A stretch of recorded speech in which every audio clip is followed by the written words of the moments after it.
자, 스승과 교육의 제자 구법 이야기 한번 해볼까요? 73페이지 맨 밑에 한번 봅시다. 뛰어난 제자가 올바르고 빨리 깨달음을 체득할 수 있도록 좋은 스승의 인도에 의한 인격적인 만남과 접촉에 의해서 육성되는 것이기 때문에 선불교에서는 스승과 제자 관계가 무엇보다 중요합니다. 좋은 스승을 만나지 못하면 좋은 교육을 받을 수가 없어요. 그래서 우리가 선지식을 찾아서 풀뿌리 가시밭길 헤치면서 산악을 헤매면서 좋은 선지식을 찾아다니는 이유가 그겁니다. 선지식의 좋은 인격을 접함으로 해서 그 인격을 접하는 것이 바로 자기에게 교육적인 의미로 전달되는 거예요. 그 사람에게 뭐 말을 통해서 지식을 통해서 한마디 들어 알았다 하는 그게 교육이 아니고 인격을 통해서 직관적으로 자기에게 전해는 인스피레이션이라 그럴까. 이것을 통해서 자기의 인격적인 삶이 그대로 형성되는 그 교육이 참된 교육이다. 지식적인 교육이라고 하는 것은 우리가 책을 통해서도 소화시킬 수 있죠. 그렇지만 인격적인 교육이라고 하는 것은 사람을 만나지 않고서는 불가능합니다. 그래서 우리가 부처님 왜 모십니까? 법당에. 예? 신앙의 대상으로 모신다. 그러면 신앙의 대상으로서 복이나 빌기 위해서 부처님 모십니까? 경의의 대상이고 자기 인격을 구현하기 위한 하나의 심볼만큼이다. 자기가 부처가 되기 위해서는 어떤 경의의 대상이 있어야 돼. 경의의 대상이 있음으로써 자기가 그렇게 되는 것, 거기에서 우리가 부처님의 경의의 대상으로서 부처님을 모시고 보살을 모시는 거죠. 그래서 스승의 인도의 인격적인 만남, 접촉, 에 의해서 육성되고 특히 일거수일투죽 스승과의 그 관계가 깨달음으로 연결되는 교육으로 되고 있다 하는 거죠.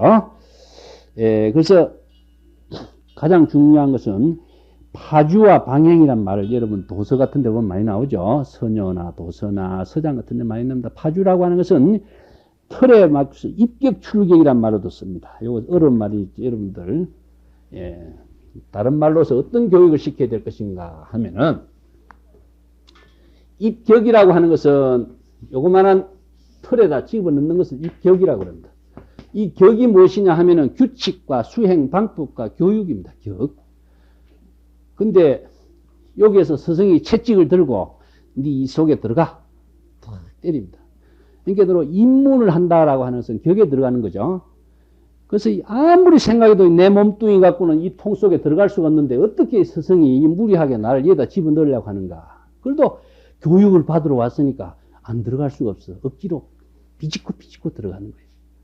들어가서 거기에서 네 한 100일 동안 살다 나와. 근데 처음에는 몸뚱이까지도 들어가기 어렵고 좁은 공간이었는데 그 안에서 어떻게 살다 보니까도 그 안이 이제 대궐처럼 넓은 집이 되어버린 거예요.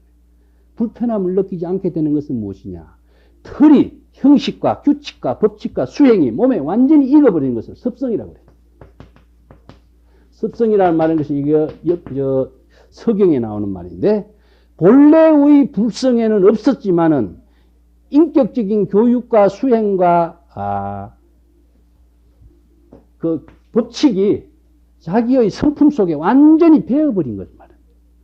그러니까 본래는 없었지만은 교육과 수행을 통해서 숙다를 통해서 자기의 불성, 습성 속에 완전히 들어박혔기 때문에 자연스럽게 전개하는 생활 모습이 되어버려요. 이런 경지가 됐을 적에는 이 틀이 있으나 없으나 의미가 없게 되죠.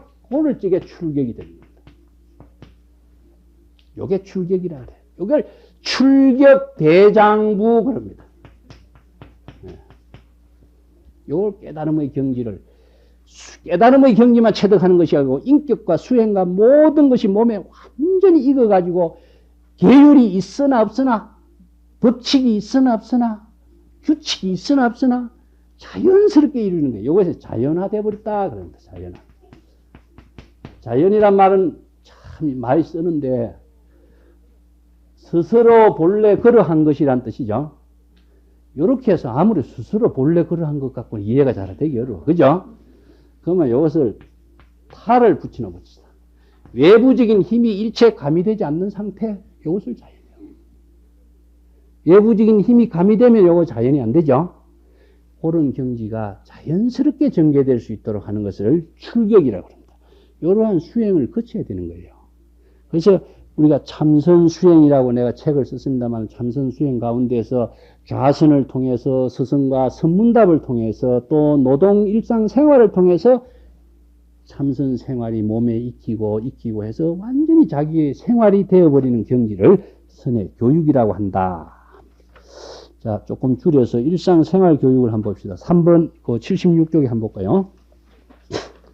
77쪽에 조당집의 이야기가 있습니다. 근데 우리가 중국의 조사선의 시대나 모든 것이 여러분들이 강원 생활을 하면서 교육을 받고 수행을 하는 것처럼 일상 생활을 하면서 그것이 몸에 자연히 배워버리고 생활이 되도록 하는 것이 여기 습성적인 생활 교육입니다. 생활 교육이 돼야만이 그 힘이 생겨요. 조금 익힌 교육으로서는 힘이 안 된다는 거죠. 그 조당집이 이런 이야기가 있습니다. 보복선사가 설법을 했어. 중국 인도 왕사성의 유명한 명의 기바가 있습니다. 지바카라 그러는데 인도의 명의는 지바카, 중국의 명의는 누굽니까? 화타. 우리나라의 명의는 허준. 인도의 거사는 유마거사, 중국의 거사는 방거사, 우리나라 거사는 부설거사. 자, 여기도 이제 명의가 있어, 명의가. 근데 제자들에게, 그대들이 이 산중에 들어가 약초가 되지 못할 풀을 찾아오라. 이렇게. 왜 이런 이야기 나왔냐면, 그건 이제 뒷이야기가 있어요. 어떤 제자가 지박한 밑에서 명의가 되겠다고 이제 공부하러 들어갔는데, 10년이 되고, 15년이 돼도 한 사람이 의사로서 인정을 안 해줘, 선생님. 선생님, 나는 언제까지 이렇게 해야 의사가 되겠습니까? 하니까, 너, 그래? 네 의사가 됐는가? 그럼 나가서 약이 되지 않는 풀 좀 한번 찾아와 보게. 이게 나가서 보니까 요것은 어디에 쓰이고 요것은 어디에 약이 되고 풀이 다 찾아봐도 약이 되지 않는 풀이 없더라. 스승님 아무리 찾아봐도 약이 되지 않는 풀을 내가 못 찾아보겠습니다. 그럼 네 이제 됐다. 이겁니다. 일상생활 속에서 자연스럽게 보고 배우고 익히고 한 것이 그대로 자기 살림살이가 된 거죠.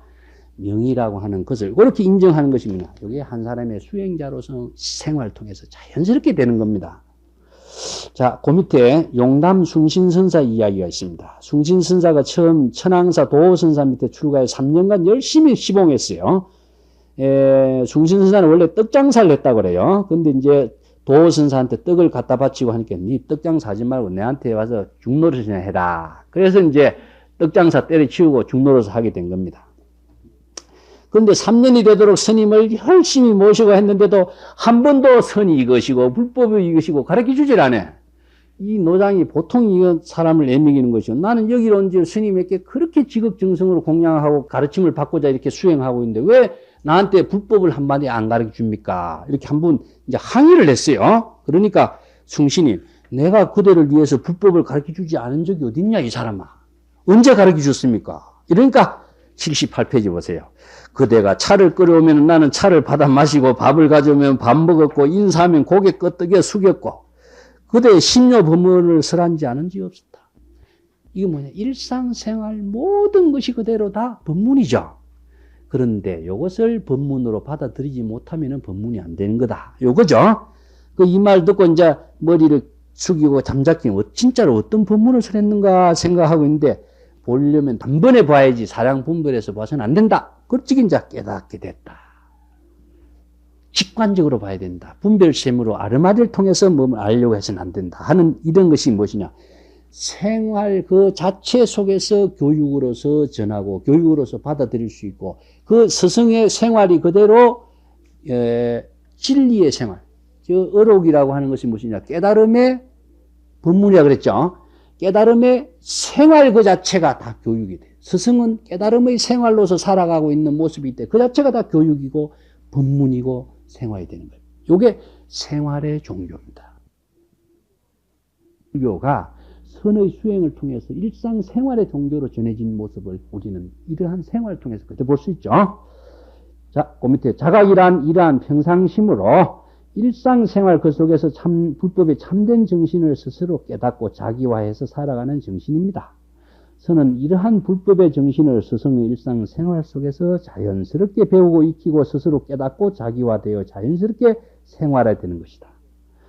예술의 참된 비결은 스승으로부터 배우는 것이 아니고 훔치는 것이다. 이렇게 한 것처럼요. 가르치는 스승보다도 배우는 제자 쪽에서 더 적극적이고 의욕적인 그 힘이 있어야 된다. 그래서 나는 영향이란 말 씁니다. 영향론. 영향론이라고 하는데, 나는 누구누구의 영향을 많이 받아서 이러한 경지를 이루었습니다. 이런 말 많이 하죠? 예술이라든가 학문이라든가 모든 것은 어떤 스승님의 영향을 많이 받았다. 이런 말을 하는데 그것은 스승님을 존경하는 의미로서 이렇게 표현하는 것이지, 영향은 위에서 내려주는 힘이 아니고 밑에서 끌어당기는 힘에 의해서 이루어집니다. 아시겠어요? 위에서 내려주는 힘이 어디 있어요? 물론 스승의 훌륭한 인격이나 학문이나 예술이나 기술이 있어야 배울 가치가 있기 때문에 제자가 가는 것이죠. 그렇지만 아무리 스승이 좋은 것을 가르쳐 준다고 해도 끌어당기는 흡입력이 약하면 자기 것으로서는 만들어지지 않아요. 그래서 영향은 위에서 내린 힘이 아니라 당기는 힘에 의해서 만들어요. 종을 쳤을 적에 여러분 종도 한 사람 있어요? 종 치는 사람이 어느만큼 힘을 가미하느냐에 따라서 종소리는 크게 퍼지는 법이다. 똑같은 원리입니다. 그것을 갖지 못하는 사람은 자기 것으로 만들 수 있는 힘이 적어지는 것이죠. 저 밑에 79쪽에 한번 봅시다. 그 중국의 오조 법연선사는 선교육은 도둑놈 교육시키는 것과 같다. 그런 이야기예요. 유명한 이야기였어요. 그 선에는 보면 도둑놈 이야기가 많이 나옵니다. 도둑놈의 악지혜라 그래요. 악지혜. 도둑놈의 악지혜는 경찰 수백 명도 못 당한단 말이에요. 못 당합니다. 예, 지난번에 누굽니까? 신창호에도 있죠? 도둑놈의 악지혜. 이걸 지혜가 나쁜 지혜라고 해서 악지혜라 그러는데, 여기 봅시다. 오조 법연선사 어록에서 어떤 나이 먹은 이제 밤 도둑이 자기 아들에게 다음같이 말했어. 나는 일생 동안 도둑질 직업으로 살았는데, 이제 내 나이가 늙었으니까 도둑질도 못하게 됐고, 너한테 가르쳐 줄 것이라고는 도둑질 하는 것밖에 가르쳐 줄 것이 없다. 그럼 오늘 저녁에 이제 도둑질 하는 거 내 전수할 테니까 나 따라가자. 그 이제 부잣집에 데리고 가서 보물이 있는 광 속에다 지금 저 안에 보물이 있으니까 나는 밖에서 망을 볼 테니까 니네 안에 들어가서 그 보물을 잘 챙겨오느라. 그래서 아들을 이제 탁 들어가고 나니까 광 속에 들어가자마자 문을 탁 잠가버리고 저 아버지가 도둑이야! 하고 그냥 저 아버지는 저 집에 도망와 버렸네. 인견으로 자기 아들이 이런 노인네가 사람을 죽이려고 보통 죽이냐겠냐. 그거보다도 하인들이 몰려오니까 당장에 그것을 면할 수 있는 궁리를 생각하는 거예요. 그래서 이제 뿌드라락 해갖고 이제 지가 나무 갈라먹는 소리를 낸 거예요. 그러니까 도둑이 옆으로 피나오죠. 그러니까 옆에 광문을 팍 열자마자 도둑놈이 뛰어나와가지고 우물 옆으로 떡 지나가는데 우물 옆에 돌멩이를 우물 속에 풍덩 빠뜨리고 담 넘어서 탁 집에 자기 아버지인데 왔어요. 그러니까 하인들이 우물에 빠졌는가 싶어 뒤져버리는 사이에 도망한 거예요. 그래서 제가 집에 오니까 제가 아버지는 담배를 뿜 품으니까 아니 아버지 어찌 그럴 수가 있어요? 그러니까 그보다 이놈아 니 어떻게 도망갔나 묻거든. 그렇게 이렇게 해서 도망갔습니다. 그러니까 됐다. 니 이제 도둑놈 됐다. 이게 뭐냐? 스스로 도둑 교육을 체득하도록 자각 교육이다. 선의 교육은요, 지식 교육이 아니다. 스스로 그 경지를 체득하도록 하는 겁니다. 이게 자각적인 교육이 도둑놈 교육하는 거와 똑같다. 이렇게 해서 이야기하는 거예요. 자, 이제 80페이지 한번 보세요. 선성의 제자 교육 방법도 도둑놈 교육처럼 자기 스스로 어려운 고비에 푹 빠져서 그 어려운 경지를 스스로 극복해내야 된다. 대사 1번이라 그랬죠. 이 경지를 체득하고 넘기지 못한 사람은 올바른 수행자로서 지혜인으로서 살 수가 없다는 겁니다. 그 다음에 노파신에 대한 교육이 교계라고 하는 말이 있습니다. 교육을 망쳐버린 교육이 이제 교계라 그러는데, 중국의 북쪽에는 조주, 남쪽에는 설봉이라 그랬습니다. 동시에 살았는데 설봉의 문화에는 이제 1700명의 사람이 생겼어요. 근데 조주의 문화에는 사람이 없어. 조주가 당대 고불로서 그렇게 유명한데 조주 문화에는 사람이 안 모여. 임제의 문화에도 임제 호타하 그 강 주변에 임제원이라고 하는 쫓겨난 암자를 지어놓고 살았습니다. 그런데도 임재의 어록은 그렇게 유명한데도 임재의 문화에는 사람이 없어. 지혜가 너무나 뛰어나고 했지만은 사람이 안 모이는 것은 무엇이냐? 지혜가 뛰어난 거고 성기가 뛰어난 거하고 교육적인 차원하고는 별개의 문제입니다. 이게 설봉은 너무나 자애심이 많은 사람이기 때문에 그 밑에서 많은 사람들이 가서 교육을 받았는데 조주 문화에 가면은 한마디 입으로서 그냥 사람을 완전히 죽여버리는 거예요. 조주 입에는, 조주 입술에는, 예? 광명이 바란다. 이런 말 하고 있어요. 빛이 바란다. 조주 앞에 가서 말 제대로 할 사람 한 명이 없는 거야. 한마디로도 조주에 이길 사람이 없어. 그만큼 조주 스님 이야기하면 내 호진심 이야기 비슷해. 호진심 말씀 너무나 잘하십니다. 그렇게 조주의 입은 빛을 발할 정도로 뛰어났다 그럽니다. 근데 사람들은 많이 안 모였다. 그래서 조주가 불법을 배우려면 남쪽 설봉 문화에 가지 나한테 오지 마라. 이렇게 비꼬는 말을 많이 하고 그래요. 근데 설봉 선사가 81페이지 한번 보세요. 81페이지 보면은 설봉이 이렇게 이야기해요. 나는 내 거리 선언을 지어서 대중을 여법하게 공양하리. 만약 어떤 스님이 떠나면 나는 걸망을 메고 주장대를 들어 문 밖에 나가까지 전송하고 몇 걸음 지나가면은 스님하고 불러서 그가 고개를 돌려보면은 조심하세요 라고 한다. 이만큼 자애스러운 교육을 했다. 그래서 많이 모였다는 그런데 교계란 말이 무엇이냐? 교육을 망친 것을 말하고 있습니다. 야, 어떤 것이냐 하면요. 어떤 스님이 걸망을 메고 산중에 더 갔어. 그 보니까 암자에 조그마한 어린 동자성이 나타나서 버릇없이 이렇게 굴고 있는 거라. 너 스님 어디 갔노? 그러니까 밖에 갔습니다. 언제 오노? 나중에 올 겁니다. 그러면서도 애가 버릇없이 지맛대로 놀고 있어. 이놈, 이리 와라. 네가 어디서 그렇게 못돼 먹은 버릇을 키웠노? 그래서 손님이 오면은 합장을 하고 인사를 하고 또 손님이 먼 길 오면 물을 떠서 발을 씻게 하고 또 객실에 잘 모셔서 차도 한 잔 대접하고 절도 하고 여법하게 중노로 하는 방법을 다 가르쳤어. 그럼 버릇없이 그건 모신다. 이렇게 하고 이제 가르쳤는데 저녁 때 이제 저건 노스님이 돌아온 거예요. 저건 노스님이 돌아오니까 이 동자성이 아이고 스님 인자 오십니까? 막 물도 떠주면서 아이고 스님 일로 오십시오. 발도 닦이고. 그러니까 이놈아 누가 왔냐? 스님 저 뒷방에 어떤 객스님이 와서 지금 모시고 있습니다. 객스님 뭐라더노? 이렇게 저한테 교육을 잘 시켜서 진짜 스님을 모십니다. 그러자마자 이 노스님의 몽둥이를 들고 이 마을놈의 중놈아 네가 살아있는 천진불을 하나 만들려고 그러는데 네가 망쳐놨어? 하면서 몽둥이로 그 객스님을 뚜기를 패버린 거예요. 자, 여러분 어떻습니까? 어떤 스님의 교육이 훌륭하다고 하겠습니까? 어린애들 마음을 천진불, 우리가 각자 한산서떡에서 나오듯이 천진불을 가지고 있다 하는데, 이 천진불이 무엇이냐? 이문자재하고 무예자재하고 펼칠 수 있는 천진불을 만드는데, 어린애의 그 마음이 천진불과 같다 표현을 많이 하죠? 그래서 어린애를 천진불로 키우는 교육을 하는 건 노스님하고, 이놈의 교육이 잘못된 놈 제대로 A 범죄를 가르치고 해서 가르치는 그 선성하고 어떤 것이 올바른 교육이었어요?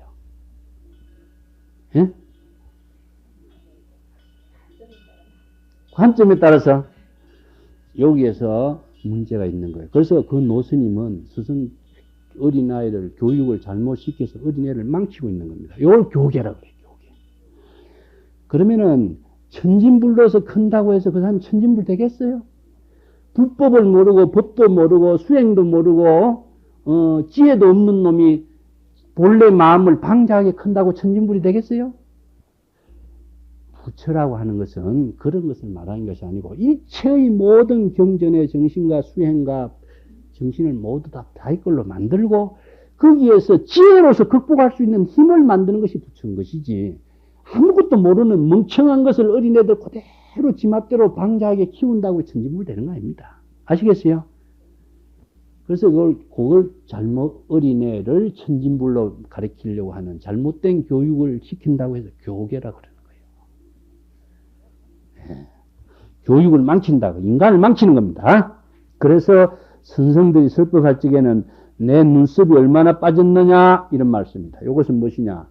요건 중국에 이제 속담이 있어가지고 제자들 교육을 잘못 시키면은 눈썹이 빠진다라고 하는 이러한 속담이 있어요.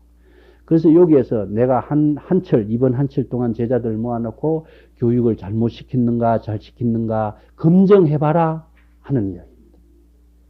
그래서 교육을 시키는 것이, 나이가 들고 교육을 시키는 것은 일대사의 인연입니다. 부처님이 이 세상에 출현한 것이 뭡니까? 계시 오입이죠. 불법을 열어 깨달아서 일체 중생의 깨달음의 경지를 체득하도록 할 수 있는 것이 부처님의 일대사 인연이에요. 우리가 마찬가지, 우리도 그런 삶을 사는 겁니다. 우리가 수학의 기가를 떠나서 자기 깨달음의 경지를 얻고 나서부터는 중생 교화하고 제자들 키우는 일이 우리의 사명이고 우리의 역할, 그 일 말고는 없는 거죠. 그 때문에 교육을 잘 시켜야 된다 하는 점입니다. 그래서 82쪽에 한번 봅시다. 82쪽에 보면 대서에 보면은요, 묵조 사선의 가르침을 받고 있는 사람들의 교계가 되었다. 묵조선하고 묵조사선하고 다릅니다. 여러분들 여기에 대한 오해가 내일 이야기하겠습니다. 묵조선은 올바른 그 전통적인 수행 방법이고, 묵조사선은 묵조선을 잘못 가르치는 것을 묵조사선이라고 해요. 대종고가 묵조선을 비판한 것이 아니고 묵조사선을 비판한 겁니다. 아시겠어요? 그걸 착각하면 안 됩니다. 그 밑에 전등록 11권 향음지안선사가 이렇게요. 향음지안선사가 위산영우선사 문화에서 수학을 하고 있는데, 나는 그대가 평생 배워서 알고 있는 견해, 경전, 책을 통해서 기억하고 있는 것에 대해서는 나는 문제로 안 삼겠다. 그대가 부모의 몸을 받아 출생하기, 부모 미생 이전, 동서 분간하기 이전, 그대의 본래 면목을 한번 이야기해봐라. 그래서 부모 미생 이전이란 말이 여러분 많이 들어봤죠? 이 말이 무슨 말인가부터 알아봅시다. 부모 미생 이전, 의 자기의 본래 면목.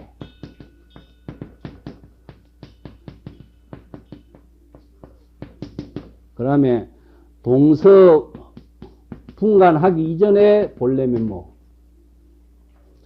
부모 미생 이전 같으면 부모님의 몸을 받기 전에 자기의 모습입니까? 예? 그러면은 이것이 어떻게 되면 영혼이 되어버리죠. 예? 우파니샤트의 영혼이 되죠. 부모의 몸을 받기 전에 자기의 불성이 있었다면 그건 영혼인 거죠. 그죠? 자, 그러면은 부모 미생 이전이란 무슨 뜻입니까? 선어록에 그렇게 많이 주장되고 있는데, 예?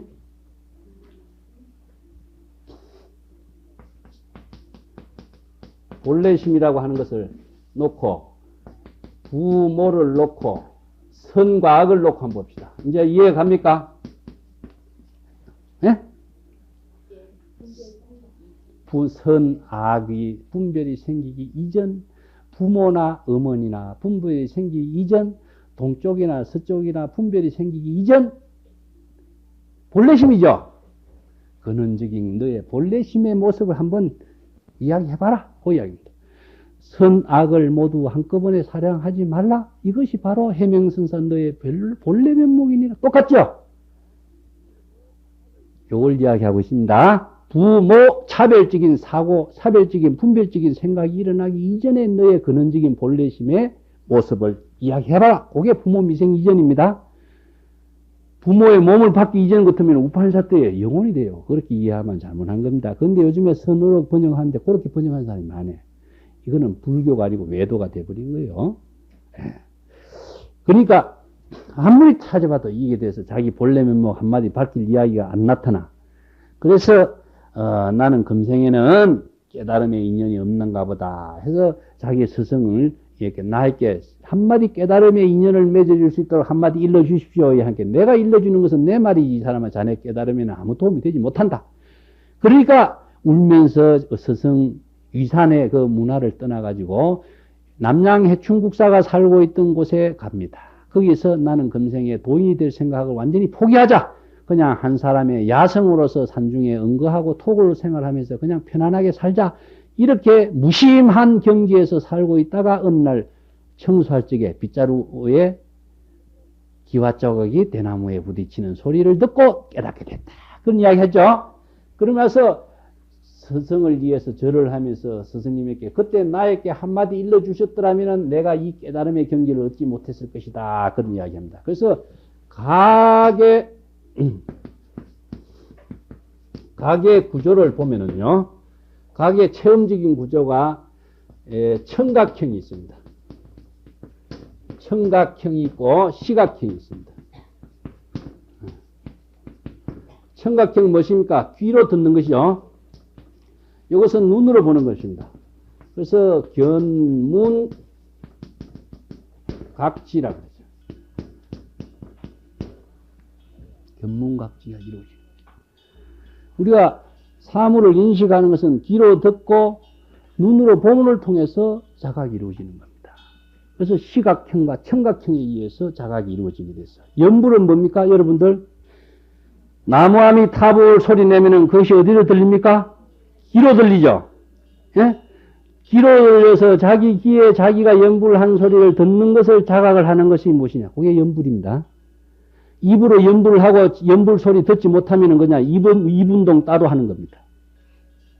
연불 아니에요.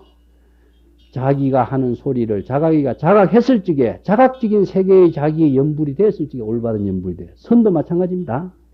그래서 견문각지라. 그래서 깨달음의 구조를 우리가 나누는 부처님이 새벽에 별을 보고 깨달은 것은 뭐지요? 시각형이죠.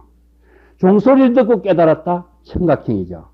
그래서 인연은 시절 인연에 의해서 이루어지지만 깨달음이라고 하는 것은 보고 듣는 두 가지 구조에 의해서 깨달음의 경지가 이루어지게 되어 있어요. 우리가 모든 사물을 보는 것도 마찬가지예요. 예. 그래서 향은지한선사가 깨닫고 자기 스승을 위해서 절을 하고 올리고 했다는 그런 경지의 이야기가 무엇이냐. 제자를 위해서 너무 서비스를 많이 하면은 과잉 서비스 하게 되면 어떻게 되냐. 오히려 교계가 돼요. 교육을 망치는 겁니다. 그래서 유효불급이란 말이 있나요? 논어에. 지나치면 미치지 못하단 말이 있죠. 예. 조금 모자라야지 넘치면 안 돼. 넘치 부린다면 이건 곤칠 수가 없다는 거예요. 예? 예. 그렇기 때문에 항상 우리가 마음을 비워야 담을 수가 있죠. 마음을 비워야 자기의 것으로 만들 수 있는 여유가 생기는데 자기 마음이 아상, 인상, 중생, 교만으로 꽉 차버린다면 아무리 좋은 가르침이나 불법이나 진리가 자기의 떡이 있을지라도 받아들일 수 있는 공간이 없어요. 그래서 일본에 이런 이야기가 있어요. 어떤 경도대학의 유명한 철학 교수가 어떤 선사를 찾아갔어요. 경도대학의 유명한 선생들이 거의 다 참선을 다 했습니다. 그래서 이제 선생들을 찾아가서 이야기를 하고 철학적으로 선문답도 하고 이야기를 하는데 어떤 철학 교수가 자기 잘난 체 해서 이제 내가 불교를 공부해보니까 이렇고 선을 내가 뭐 몇십 년 동안 공부해서 이렇다 이제 자랑 비슷하게 이제 이야기를 하는 거라. 이게 그 선생이 손님이 멀리 왔으니까 우선 차나 한 잔 드시오 하면서 차 물을 진짜 쭉 따르는 거예요. 따르는데 이야기는 이 선생은 자기 이야기를 한참 하고 있고 이 스님은 계속 찬물을 따르는 거예요. 찬물이 넘치고 흘러가지고 막 책상 위에 넘게 스님 찬물이 넘습니다. 그렇게 들어. 당신 모습이나 이 찻잔의 모습이나 똑같소.